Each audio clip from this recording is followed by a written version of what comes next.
Gustave, a legendary concierge at a prestigious European hotel between the wars, and Zero, his most loyal friend. The theft and recovery of a rare Renaissance painting and the battle for a huge family fortune are set against a rapidly changing continent. Stick around to the end to see how their journey unfolds. Hello and welcome to Comedy Recap. Today we will give you a recap of the film The Grand Budapest Hotel. Spoilers ahead, obviously.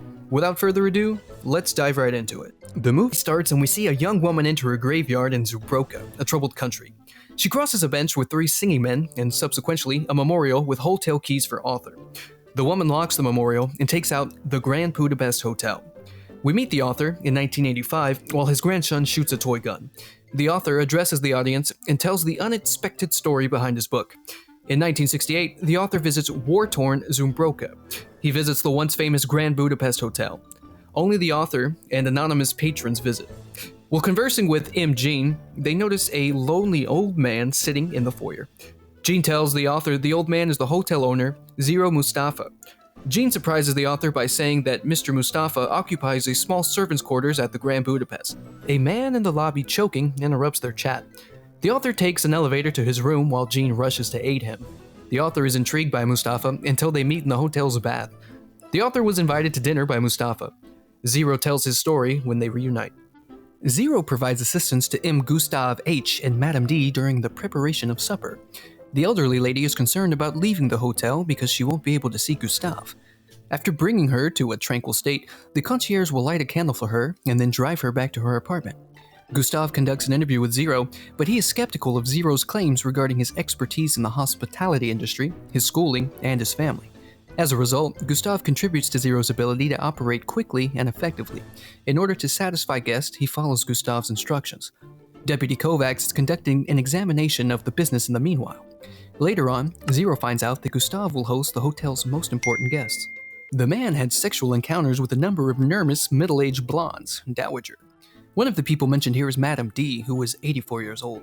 He has been having an affair with Madame D ever since they first met almost 20 years ago. Their relationship was still going strong. She was discovered dead in unexplained circumstances 1 month after making her final departure from the hotel. The cause of her death is unknown. Gustave and Zero go to Madame's estate at Schloss Lutz, where they meet the members of her family who have survived and listen to her attorney Kovacs read her will. They also find out around this time that Madame has written a will for them to read once she has passed away. Kovacs states that a recent codicil has been added to the will and that it stipulates that Gustave is to inherit the wonderful Renaissance picture known as Boy with Apple. Kovacs makes this assertion in the context of the will. He brings up the fact that the will was recently revised as well. Because of the rage that Dmitri, Madame's son, is currently experiencing, he has demanded that Gustave be jailed as soon as possible. Gustave and Zero make the executive decision to take the image with them as they escape the scene and bury it in a safe location for their own protection. Inspector Henkels eventually places Gustave on arrest on the grounds that he has reason to believe that Gustave was the one who was ultimately responsible for Madame's death. During the course of his incarceration, he becomes friends with a number of other inmates and on a consistent basis provides them with baked goodies from Mendel's. One day, Ludwig, a hardened criminal who is one of the inmates, has a conversation with Gustave and the other inmates about his extensive knowledge of the prison and how to take advantage of its vulnerabilities in order to escape, specifically a storm-drained sewage system. Ludwig shares this information with the other inmates. Gustave, who is one of the other prisoners, is included in this group. After that, Gustave is persuaded to take part in the attempt to break out of the prison where he is being held. Gustave has given Zero the assignment of concealing hammers, chisels, and saw blades within the pastries that have been made by Agatha, who was both an apprentice baker at Mendel's and Zero's fiancée. When Gustave and the other inmates were in the process of escaping from jail, they happened to come upon a group of guards who were sneaking out of their quarters in the middle of the night to go gambling. Gunther is forced to kill each of them with a shiv as a result of this, but he ultimately succumbs to the effects of his actions and dies as a direct consequence of what he did. They are ultimately successful in their mission to escape, and from that point on, each one embarks on their own unique adventure. After Zero and Gustave are reunited, they reach the decision that Gustave's name ought to be cleaned by proving that he was not the person who committed the murder. They come to the conclusion that they need the assistance of a concierge fraternity known as the Society of Cross Keys in order to accomplish this goal. They will make the shocking revelation that Madame D had a second will, which had been lost, and that the will would only be carried out in its entirety in the case that she passed away. This finding comes as a complete shock to everyone involved.